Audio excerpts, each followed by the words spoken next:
The Baseball All-Star Game remains one of probably the most watched, the most appreciated of all the All-Star Games in this day and age. Might not be the same as it was when Pete Rose was bowling over Ray Fosse, but in historical perspective, the Pirates really making a lot of noise this year. Josh Taylor, Ken Laird still on vacation today. I'm Guy Junker. Good morning, everybody.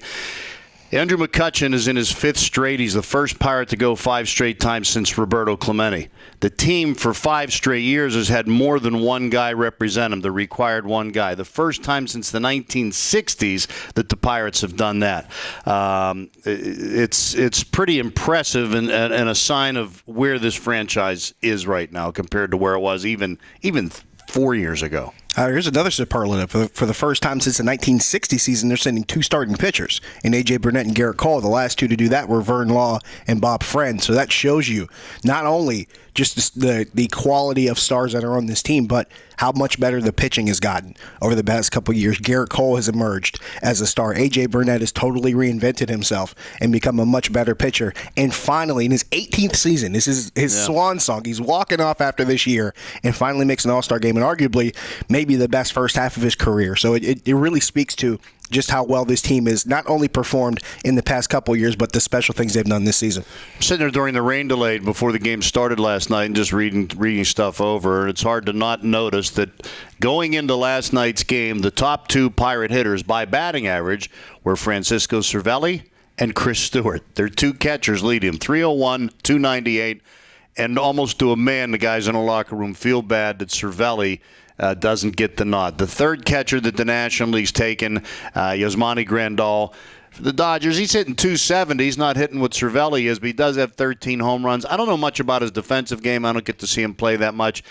Cervelli deserves to go, but it's hard to complain when 4 other guys are going. Well, the one argument is that Grandal, I believe, is a qualifying hitter, and that makes the difference because Cervelli right now couldn't qualify for the batting title. He only plays the ball at 75 to 80% of the time, with Chris Stewart catching all the games that Garrett Cole starts. So on the surface, it looks like Cervelli might not be deserving, but at the same time, I think it really speaks a lot to how well this situation is working. Did we ever imagine in a million years that the combination of Francisco Cervelli and Chris Stewart would play this well after Russell Martin leaves as a free agent? I don't think anybody saw that coming.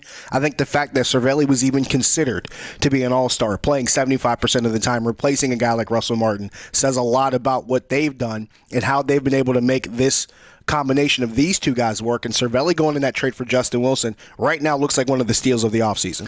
I was pretty busy on Twitter last night with the rain and everything, but the thing that I wrote got the most reaction, I almost wrote tongue-in-cheek, when he took that foul ball that bounced up underneath his gear, we'll say. I said, I know Cervelli's disappointed in missing the All-Star game, but if there's ever a guy that could use 3 days in a tub of ice, it's him. So, he got hit by a pitch again last night. The rest might do him some good. Here's what I like, Josh. Every guy that I talked to in that locker room afterwards, I've been doing this long enough, I can tell most of the time if an athlete's BS and you're not. Talked about another guy instead of themselves. You're talking about Nick McCutchen going and starting. He says, all I know is I'm glad AJ's going. If only one of us could go, I wanted AJ Burnett to go.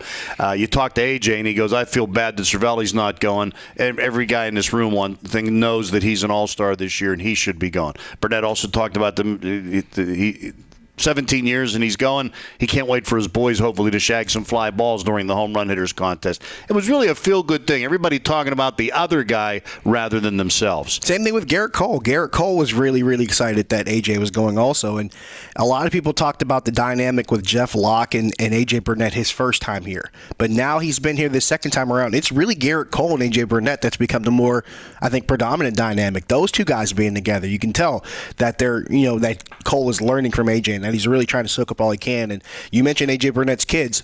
Usually when I go in the clubhouse, if there's a guy I see AJ Burnett's kids following that's not AJ Burnett, it's Garrett Cole. He actually has a great relationship with AJ's kids. So that shows you the kind of relationship that those 2 guys have built. Now they get to sharing it together, each in their first All-Star game. Garrett Cole obviously being in his 3rd full season, but AJ Burnett in his last season. But to see that relationship and that dynamic culminate this way in an All-Star game is actually kind of special. 4 guys going. Last time that the Pirates sent multiple players, 5 years in a row at least, from 1958 to 1969. So it's been a long time. And 3 of the 4 are pitchers. Don't forget we have Ray Searage on tomorrow morning. We'll talk about that Pirate pitching staff.